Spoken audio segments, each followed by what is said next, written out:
I would just like to make a few introductory comments about the European Union Center of Excellence. I think some of you may have been to many of our events in the past.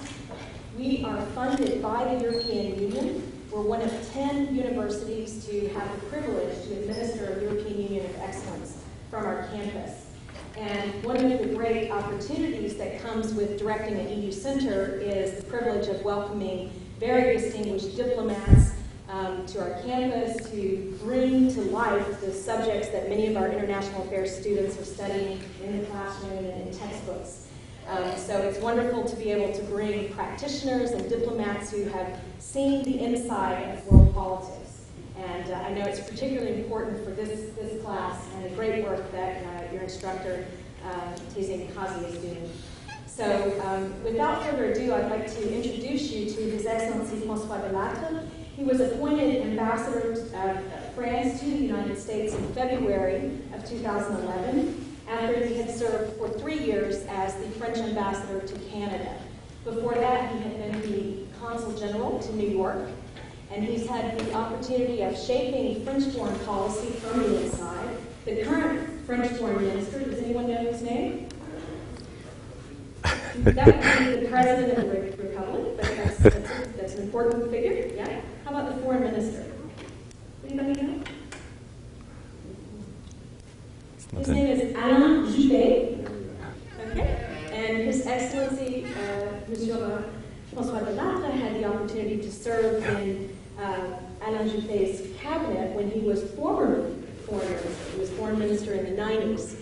And so Ambassador Delattre was shaping French foreign policy at a very important time.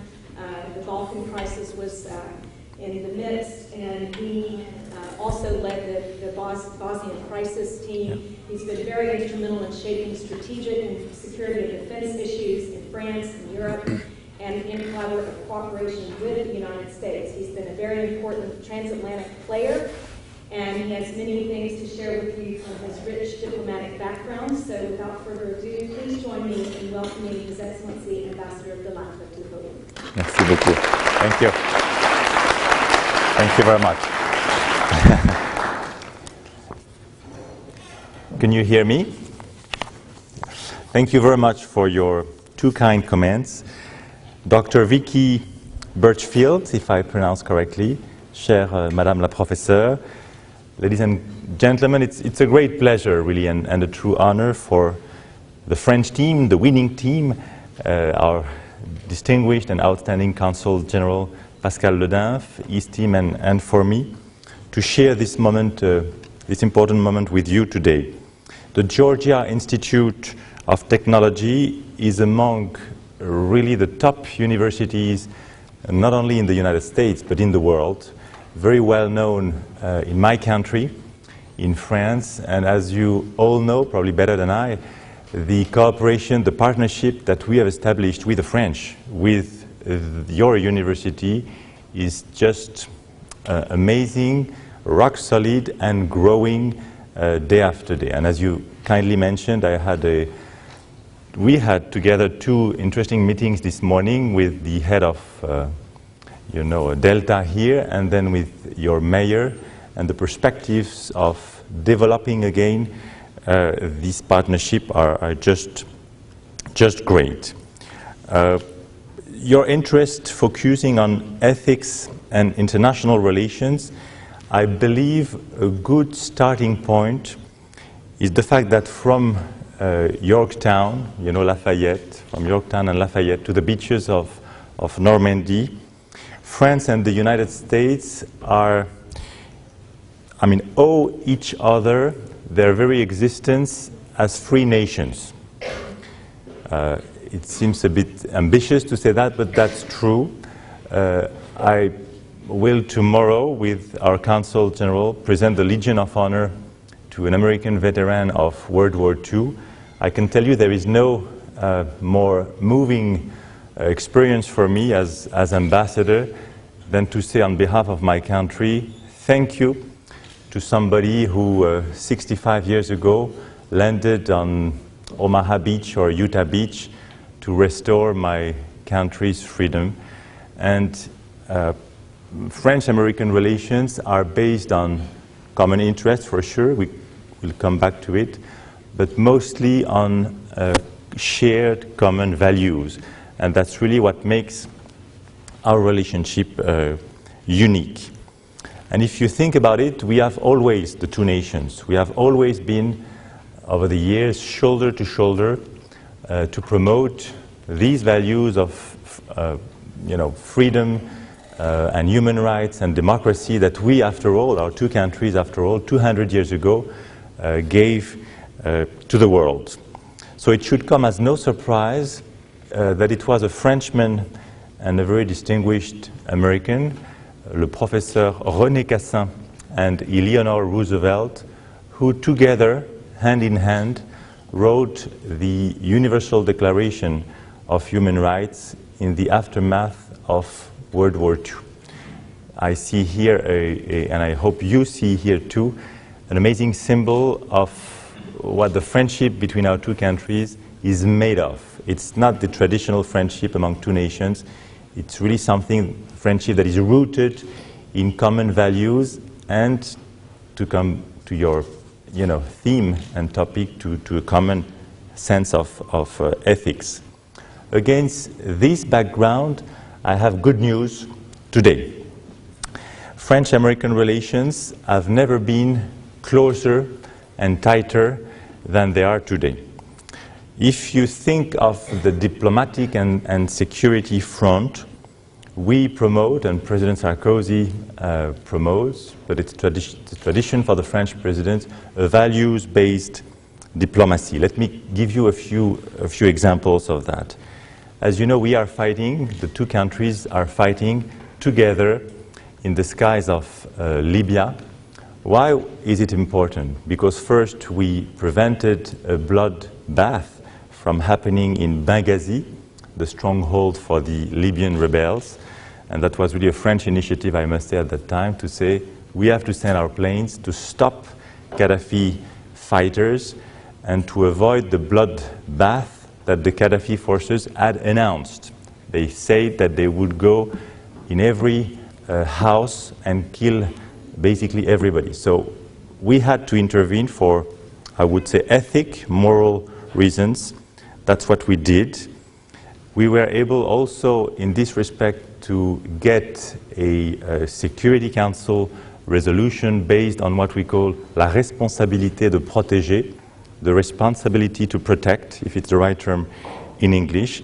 And so we were able, in New York, through the Security Council, to get the backing of the other members of the international security who simply could not say no to a humanitarian-based operation conceived, again, to avoid a huge bloodbath. And today in Libya, together, French and Americans, with our other partners, what we are trying to do is precisely to increase the military pressure on Gaddafi so that Gaddafi goes, the sooner the better, and so that we can together create the conditions for a democratic future in Libya. It's not easy, but I think it's the first time since the Second World War, that we were able together to mount such an ambitious operation with just ambitious goals based on truly human rights, ethic concerns. Another example, of course, is Afghanistan. We are fighting together in the mountains of Afghanistan to track down bin Laden's supporters and to try help stabilize the country and promote a democratic transition in Afghanistan. It's not easy. The same can be said about Côte d'Ivoire, where we, the French, took the lead in order to promote, again, a democratic transition, democratic elections. And now that we have a president there, President Ouattara, we want him to succeed and we want to support his action. In the same vein, we, the two countries, are in the forefront of international efforts to prevent Iran from becoming a nuclear weapon state. That's one thing. We are each other's closest ally in the fight against terrorism. France and the United States are each other's closest ally in the fight against terrorism. we bring, among many other things, we bring with us, with the French, good knowledge of the radical Islamist networks since we were struck back in the 80s in Paris from extremist terrorists from those networks. We bring with us also a good knowledge of certain regions like Sahel, you know, these countries in Africa where terrorism is growing. And so that's another important thing, I believe. And we are joining efforts to support the democratic movements in the Arab world. And here again, that is something quite unprecedented. I was at the White House a few days ago, and there is a total agreement between Paris and Washington and other capitals to say one basic but very important thing, which is, one, our duty as leaders of the democratic world, if I may say so, is to promote the democratic movements everywhere in the Arab world. That's our duty, that's our moral responsibility. But also, secondly, it's our political responsibility. And we think that in the long run, on top of everything, this choice to support the democratic movements will be consistent with our interest, with our realpolitik.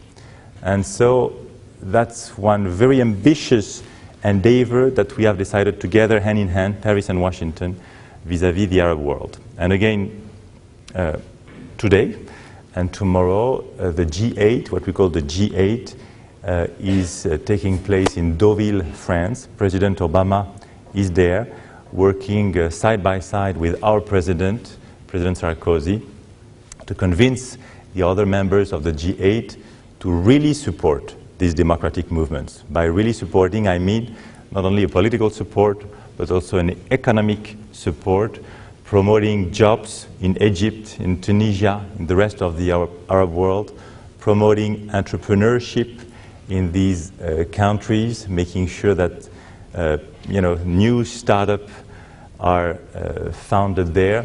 And it's not easy. We have to mobilize credits, financial resources, so it's not easy. But on this, I can tell you that Washington and Paris, President Obama and President Sarkozy have really taken the lead in order to avoid in a few months from now that there is a huge disappointment in these countries and that the democratic movements pay the price.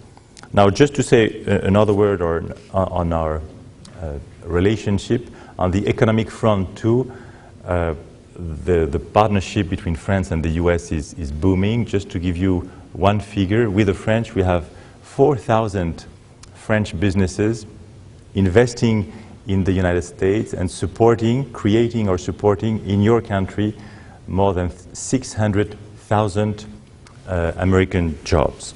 But I don't want to be too long on that.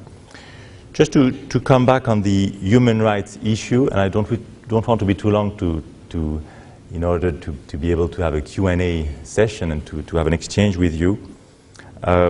France's acts in this field go beyond headline issues. In many countries, including here in the US, by the way, we act with our EU partners to abolish death penalty. That's something we respectfully disagree on with our American friends. We also, to give you another example, advocate for children in armed conflicts in the framework of an international process called the Paris Principles on Child Soldiers. And we directly act in Africa to protect and assist the victims. We strongly support with the French, the international criminal justice from Cambodia to Europe to sub-Saharan Africa.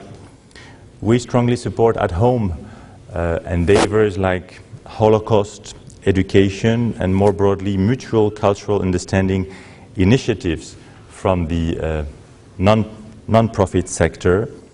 On many occasions, this endeavor is an opportunity for closer cooperation with the United States.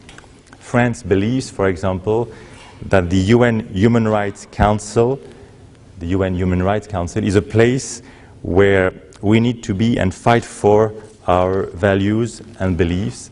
And we welcome the fact that after so many years, the United States came back to this council, UN Human Rights Council, because we need the weight of America to promote worldwide the human rights. So for the last 2 years, working closely together and with others, we've been able to achieve breakthrough and historic successes, promoting, for example, international investigations in Syria, creating a permanent monitoring of the human rights situation in Iran. It was not easy. Suspending Libya also from this Human Rights Council. Now, just a few words on what we call the G8, G20 agenda. Besides promoting the democratic movements in the Arab world, we have putting with the French a lot of resources in what we call the development aid, which we believe is part of also of an ethical approach of diplomacy. And just to give you one figure, the EU, the European Union, is providing today 60% of development aid to poorer countries worldwide. 60%. So it shows that for us Europeans, development aid is really a moral responsibility. In the same vein, for us, environment, attention to environment, to fight against global warming is part of this ethical touch of diplomacy. In this respect, we're working hard to promote and to fight global warming on the international scene. This is why the European Union has joined in the Kyoto Protocol. I don't know if you are familiar with this, the Kyoto Protocol in 1996. Also in the Copenhagen Accord of 2009. And the EU is now actively engaged in the success of UN negotiations on climate change. So I promised I would not be too long in my introductory remarks. One last thing to conclude and to come back to my first point. We should never forget again that French-American friendship is solidly rooted, anchored in our shared values, the values I mentioned a bit earlier. And these values, makes no mistake about it, these values, they remain our best guide, our best tool, I would even say our best moral compass to confront together the current challenges we face. Thank you very much. Merci bien.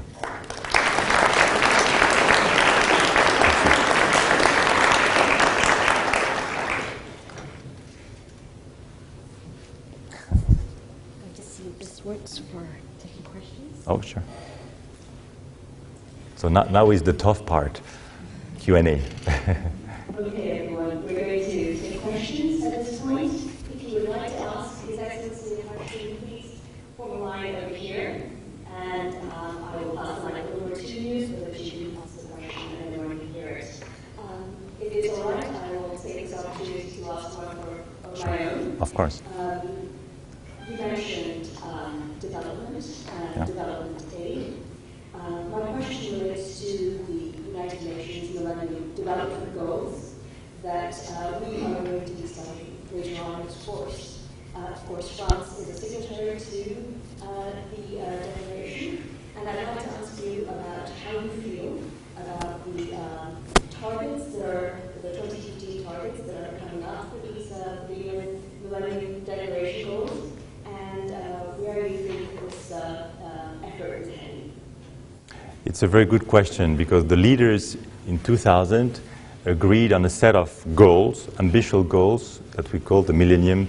How do you call them, by the way, the Millennium? Development goals. Right, development goals. And of course, in a period of economic difficulty, it's not easy to convince every member of the community of nations to put the right resources behind it. Frankly, that's what we try to do. In France today, part of the GDP that we put on development aid is about 0.5%. And the goal is 0.7. The goal that we agreed on in 2000 is 0.7.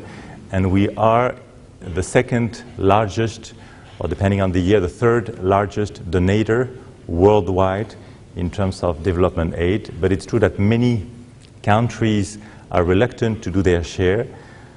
The US globally, is not doing so well in terms of mobilizing financial resources. But of course, the US, by its weight, is doing a key role in many sectors of development. A good example is the fight against AIDS, and the Le Fonds Mondial, the World Fund, you say in English, against AIDS. And here we really partnered with our American friends to make sure that this Fonds Mondial, World Fund, if it's the right term in English, has enough resources to work. And we were able in this fight to get some spectacular resources. Another example is the fight that we lead with the French to have innovative resources, what we call innovative financing of development. For example, we promote a very small amount of international taxation on financial transactions. We think that for $10,000 exchanged on the financial markets, that would be ethically normal to get 5 cents out of it. And if we only do that, we would be able, year after year, to add $30 billion to development aid. So we think we have to be creative on a day where most of the industrialized states, governments have no money, are in deficit. We have to be creative and to make sure we have the proper resources for development aid and more generally for the poorer countries. So this tax is an idea, but we went forward already with the French with what we call UNITAID. UNITAID is a fund where we say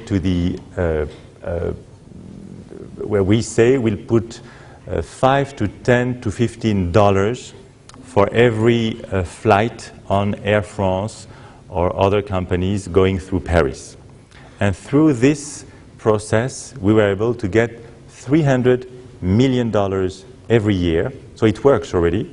300 million everywhere that we give to the Clinton Foundation, for example, or other foundations fighting against several illnesses in Africa and elsewhere. Here my message is, of course it's difficult. It's very difficult to achieve the goals that you mentioned, but for ethical and political reasons, both, we simply have no choice, and it would be too easy to say we are in deficit, and we are, so we cannot do anything. No, we have to be creative and to provide additional resources through what we call innovative financing. And of course it's difficult, but President Sarkozy and the French side is very determined on that, and we will not give up, and I'm sure one day we'll be able to convince our American friends. Thank you so much, Your Excellency. I just want to say that you have touched on so many themes from your shared experience in your World War II to humanitarian aid today that we will be covering in my class. Okay. So I encourage my students to come up and ask questions. This is an incredible opportunity for you to find out, to answer, have some questions answered about your evaluation. Yeah, Your Excellency, one of the biggest problems facing Europe is the Eurozone crisis, the debt crisis. Greece, Ireland, Portugal, possibly Spain. There seem to be two alternatives, either much closer fiscal coordination of fiscal policies across the Eurozone, or default, where the bondholders, the banks, will take the risk. I wondered where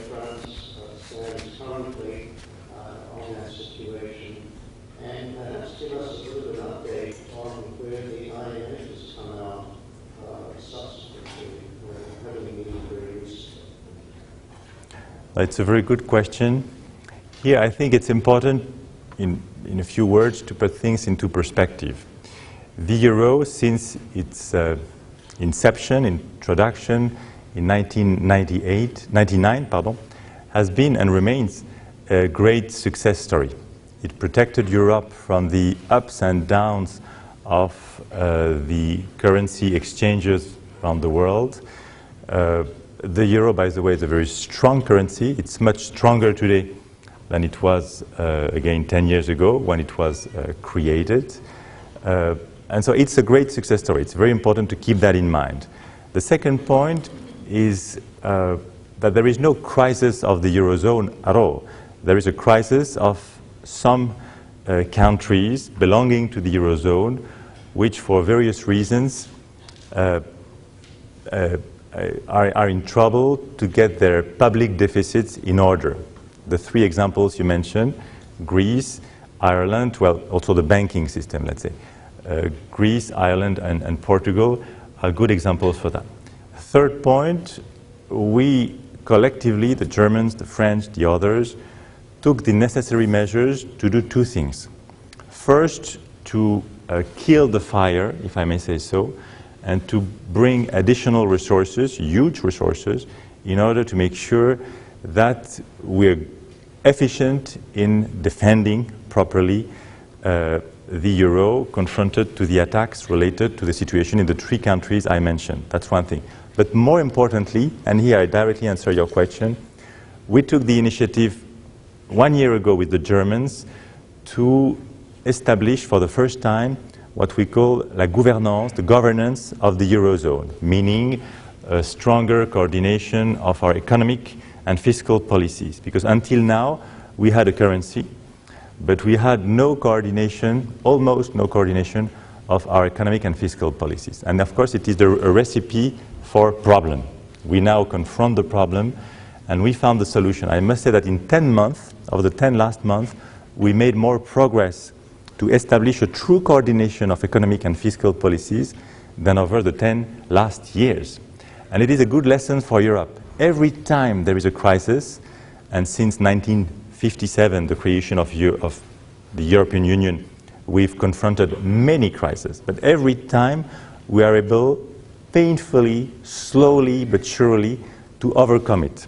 And that's exactly what is happening with the euro. And the euro now, after the crisis, is much stronger than it was, and backed by nations able finally to better coordinate our economic, fiscal, social policies. So it's a huge progress that, according to us, will back again the euro. On the IMF, it's very difficult for me to comment on this. We're in the process, as you know, of discussing about the successor to Dominique Strauss-Kahn, the managing director of the IMF. I believe that yesterday, Christine Lagarde, who is our finance minister, said that she was interested. So here we are. I cannot say anything more, but it's important that we have quickly a successor to Dominique Strauss-Kahn, who is really who is also up to the job in these difficult times. Hello, Your Excellency. My name is Christopher. I have two questions, if you don't mind. First, I'd like to recognize France's contribution towards global warming by shifting their energy towards nuclear energy, at least 80% power by nuclear energy. But rather than, in light of Fukushima event, should the nuclear policies be a domestic issue or an international issue? It's a very good point. And to be clear on that, nuclear, civilian, of course, policy is an international thing. And Fukushima made the demonstration of it. As you say, we, the French, we have 80% of our electricity coming from, if it's the right term, nuclear power generation. 80%. So we believe in nuclear energy. For strategic reasons, it increases our independence vis-à-vis oil and gas and the corresponding countries. for economic reasons. It provides us with energy that is not expensive and easy to provide, and also for environmental reasons. That's one of the only ways to produce energy that is CO2 free. So that's, in this respect, that is very important. Now, after the Fukushima catastrophe, I think, again, our two countries, by the way, the US and France, were able to provide our Japanese friends with some serious help in terms of expertise, protection, treatment of the radioactive waters on site. That's an example where the French company Areva is very active. So we were able to bring a lot of expertise to our Japanese friends. The third thing is that based on the new situation after Fukushima, it seems to us the most important thing we can do is to put on the international scene, you're perfectly right, the highest possible safety standards for the nuclear industry. And it's the responsibility, again, political but also ethical responsibility of the governments to go far on this, to be determined, and to set the standards, the highest political safety standards worldwide, so that every company, nuclear company, has to comply. And that's exactly what we are going to try to do. I don't know if we will succeed, but we are trying to do that with some G8 meetings in June in Paris to discuss these standards, and then with meeting at the EAIE, in Geneva, to try have an agreement also on these standards. But your question is very good. We cannot look with a national lens at nuclear energy. It has become an international problem, and we have to manage it correspondingly.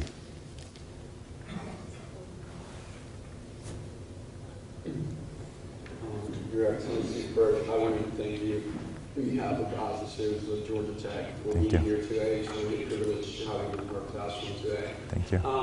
My question is directed, due to the current events between Israel and the Palestinian government and the statements that have been made by President Obama, I have a curiosity to know what is the stance of the European Union, more with the upcoming hearing for the UN, before the UN for the Palestinian state, and also what is the position of France, where in the relationships and everything that in the conflict that is being going on in the Middle East. It's a tough question, and I have to be brief, of course. But to make a long story short, first, we agree with the American administration to promote that our duty is to promote a two-state solution in the Middle East. One state of Israel, of course, being secure in its borders, and one state and one Palestinian state. So we promote together a two-state solution. Second agreement is to say, in order to get such a solution, there is only one way, which is to resume the negotiations, to resume what we call the Middle East peace process. So to have the Palestinians and the Israelis around the same table with our strong backing, the Americans, the Europeans, and trying to get an agreement on the most difficult issues like the borders, Jerusalem, and so on and so forth.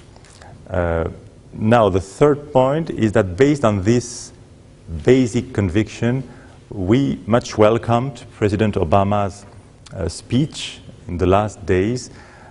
We think it was very important that America puts a political perspective on the table precisely to avoid a sense of despair, a sense of things getting out of hand in the Israeli-Palestinian process. And it's even more important, according to us, because of the situation in the Arab world.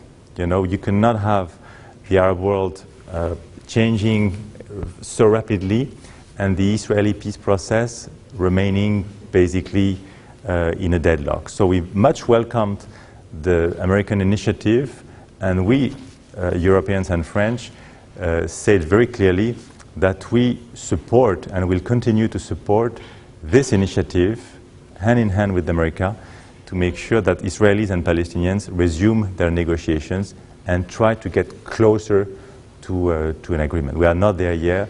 It will be difficult, but there is a strong agreement between Europeans and Americans on this today.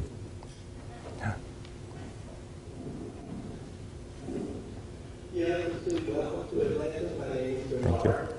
And last night I had a chance to see on PBA Channel 30 the landing at Normandy. Yeah. This is a film series by Ken Burns. Yeah. And I invite all of the audience to tune in. The next week they're going to have the entire series, including Normandy.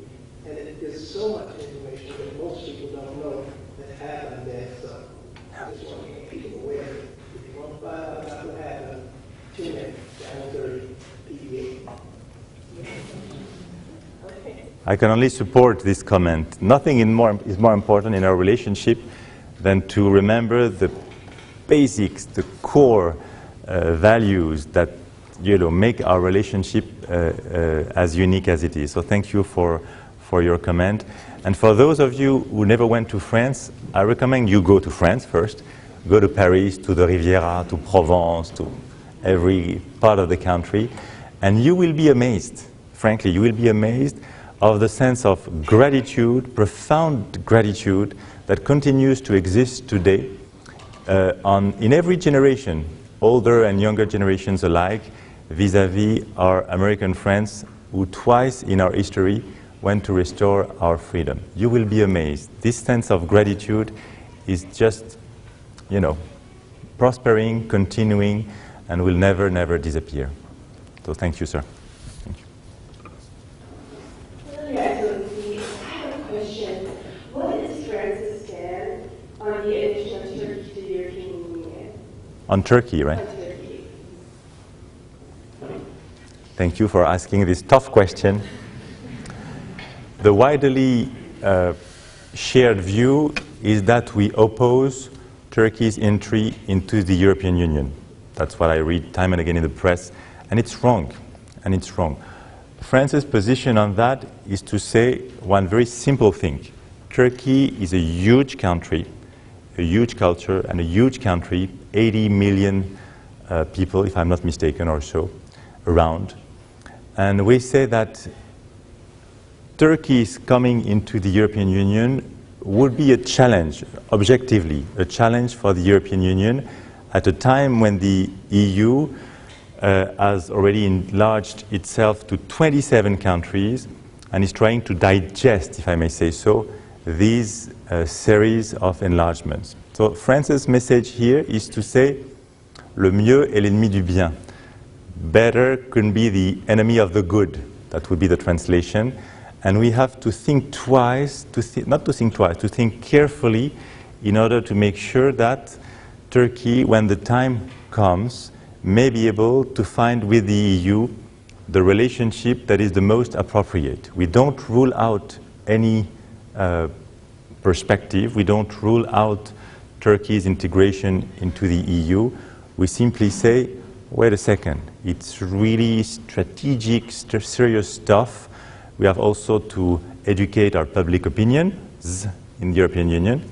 And so we simply say, think carefully to this, have a process that is, not overnight, but that can take a few years before we decide whether Turkey will be a full member of the European Union, or whether Turkey will be linked to us, to the EU, with a strategic cooperation. And we think it's too early to answer this question, and that the jury is still out in a way. Merci.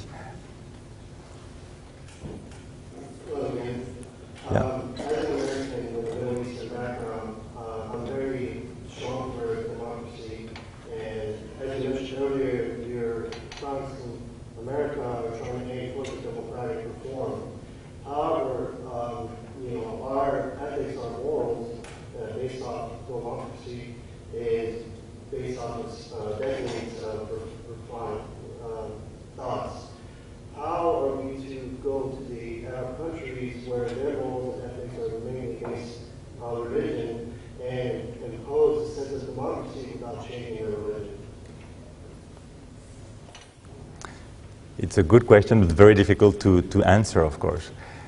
Our responsibility faced to the situation as it is, I mean, that we cannot change. Our responsibility, again, is to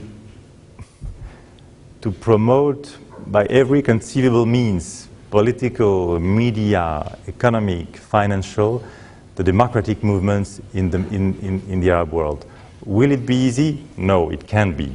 Will it be quick? No, it can be. But our choice, in conscience, strategic choice, again, is to say that with the democracies, we are never stronger than when our moral responsibilities go together with our political responsibilities, when our values are in line with our realpolitik, you know? And we think in the Arab world, this is exactly what is happening. There may be some detour, some bigger problems in the coming month, but we have to stick to the objective and again to support the democratic movements. We have no other choice, and quite frankly, in Paris and Washington, on top of it, this choice is really a deep one from our leaders. Yeah. Somewhat on the same theme, Yeah. would you comment further about the innovations in terms of economic development and how they relate to concerns in the EU about immigration? And beyond that, I also was wondering if you could elaborate a little bit on the private sector's commitment to your government's Vis-à-vis development aid? vis-a-vis development aid. Oh, okay. And innovative economic development policy. Sure. Again, it's a difficult question because you have three circles in terms of development aid. You have the help, I mean the aid, coming from the governments, the budget, and here we'll continue to do the best we can, but the resources are limited if we want together to limit our deficits. The second circle is innovating financing. How can we mobilize resources, not necessarily taxes, by the way, but resources from our civil societies, in order to rise up to the challenge and to be able to increase our help. We think we have no other choice. That's why we'll continue against basically everybody. We'll continue to consider that the small tax on financial transactions is unavoidable if we want to rise up to the challenge. Now, the third circle, of course, is to get the private sector, our private sector, investing in this country. You remember the motto, trade, not aid. We think, quite frankly, it doesn't make sense. It's not either or, it's both. We need both aid and trade. We need both resources from our governments and resources and investment from the private sector. Now, the difficult thing is to encourage the private sector investing in countries where they have basically no interest to invest. And that's where we have to be creative. That's where, in this country, a foundation like, I don't make any politics here, but like the Clinton Foundation is doing a very, I believe, important job, again, to encourage some of the American companies active here to find their interest, because otherwise it would not work, investing in the, if it's the right term, third world, underdeveloped countries. But it's not easy. But I think it's, for the purpose of clarity, it's good to have the three circles that I just mentioned in mind. Okay, I think we have time for just a couple more questions, so if you do have a question, please do come to the front. My question is, as an individual who's deeply involved with current and international affairs, what challenges are most predominantly, what challenges are facing the leaders of individual countries the most, which are interfering with cooperation, whether they're economic, religious,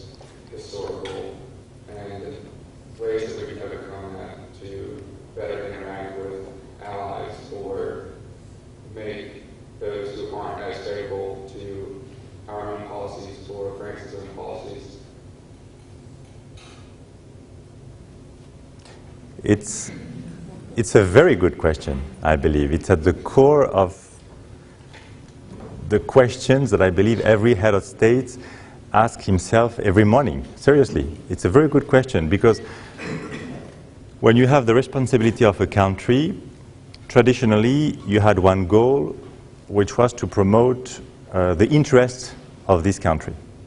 That was the traditional diplomacy, the balance of power, rules of the game of the 19th century. That was it. A step further, we, and especially our two countries, added to that, to the promotion of national interests, the promotion of the values that we share.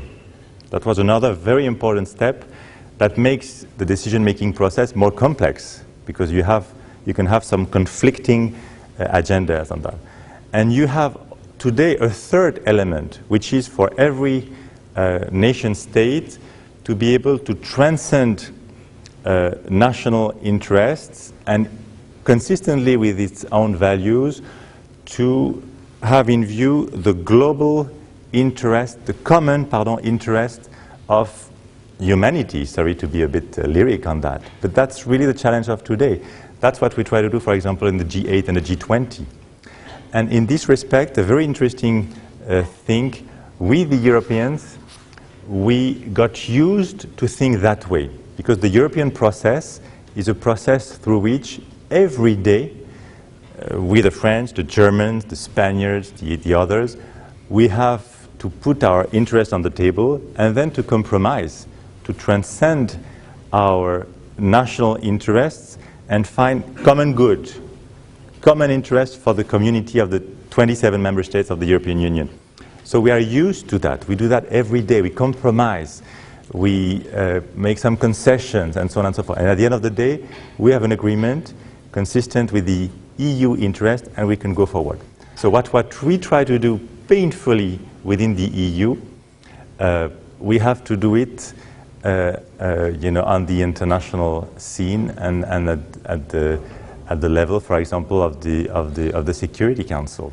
The body, the international body that is the best equipped to be the spokesman, if I may, the spokesperson for this common interest worldwide is the Security Council on the domain of security.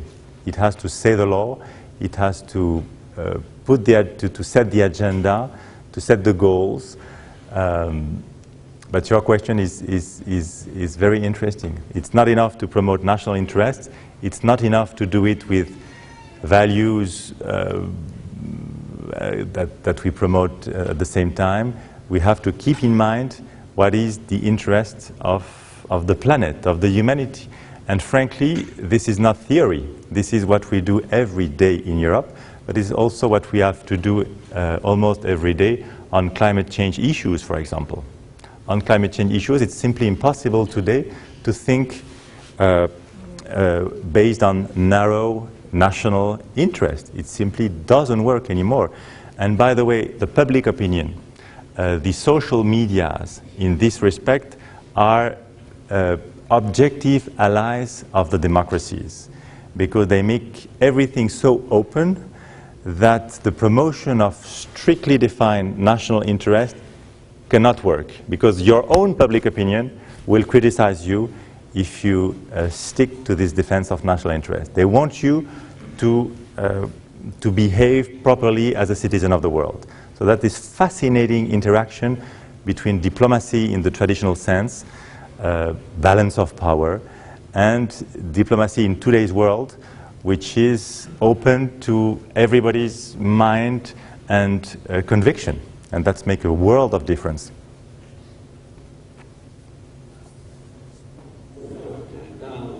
I have a kind of two-part question. One is I wanted to follow one of the questions that one of my classmates made, and that I find truly important, and is the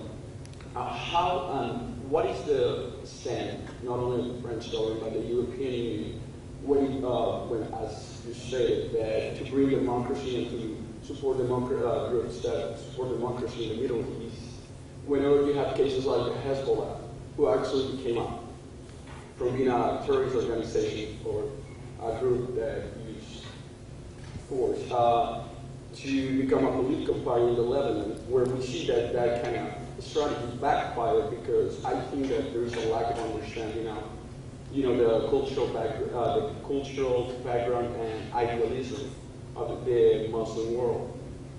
What is the approach that the European Union and the coalition is taking in order to make sure that as they bring forth democracy and all these that is happening right now, that wouldn't happen again, where we have a Lebanese state that has a political party like the Hezbollah? That's one of my questions, follow up. And then another question that is about different is that countries such as Britain, France, which in the earlier history had a lot of colonies in Africa. Yeah.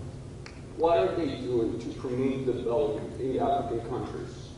What are the active programs that the French government has in Central Africa or North Africa that are going to help further develop these countries? Because we see that the GDP value that these nations have is way lower to any third world nation will have, is much lower. What are the active programs the French country has developing right now in Africa? Thank you. Your students are just great. I'm amazed. My answer is wow. I mean, to try answer honestly to your first question, in the short run, we can be losers. In the short run, we are aware of that. In promoting democracy, we can have results that are against democracy. That's the rule of the game. When you have elections, free elections, you never know what will come out of it. The Hezbollah example is one. The Hamas example, Hamas example is another one in Gaza territories. But in the longer run, we bet that in promoting democracy, we'll have a result at the end of the day, after many detours, that will be consistent with our objectives. In the long run, we have to bet on wise democracy, on the fact that democratic movements promote wise solutions. And it has to be true in the Middle East. Anyway, we have no other choice, by the way. But that's sincerely what we think, that after some detours, these democratic movements, these democratic countries will promote democracy, basically. So that's the first thing. Because I don't want to be too long, on Africa, there are three ways we try to promote our former colonies. The first is development aid. We mentioned it quite long. The second is regional integration. A very important way for these countries in Africa, for example, to be heard on the international scene is to join their efforts and to have the critical mass to wait on the international scene. Alone, they are not able to do that. Together, they can do it. So regional integration is more and more, I would say, on the top of our priorities vis-à-vis Africa.